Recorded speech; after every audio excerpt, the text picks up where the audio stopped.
ভাইদের সমস্ত ভাইদের অনুরোধ করব, যারা পুলিশের হুমকি দেবে তাদের ফন্ডা রেকর্ডিং করবেন।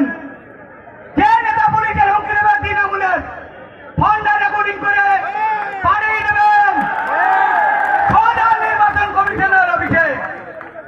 পুলিশ যদি তার স্টেপ না নেয় সোজা নির্বাচন কমিশনের অফিসে একদম সেই পুলিশের নাম্বার সেই ব্যক্তির নাম দিয়ে পাঠিয়ে দেওয়া হবে, যারা তৃণমূলের হারমাত, এরা ভোট করতে দেয় না, মানুষের গণতন্ত্রকেও খেয়ে নেয়, মানুষের গণতন্ত্রকে অধিকারকে বঞ্চিত করে।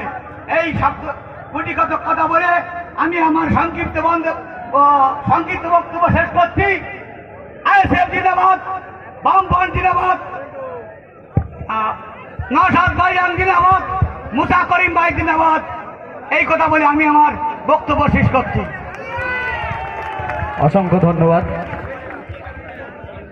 আমি একটু রিকোয়েস্ট করবো ভাই, কিছুক্ষণের মধ্যে ভাইজান ঢুকে যাবে এই স্টেজের বাঁ পাশে, এবং ওই ব্যারিকেডের মধ্যে যারা আছে ব্যারিকেডটা ছেড়ে দিতে হবে, যেহেতু ভাইয়ের সঙ্গে সিআইএসএফ এর একটা প্রতিনিধি থাকে।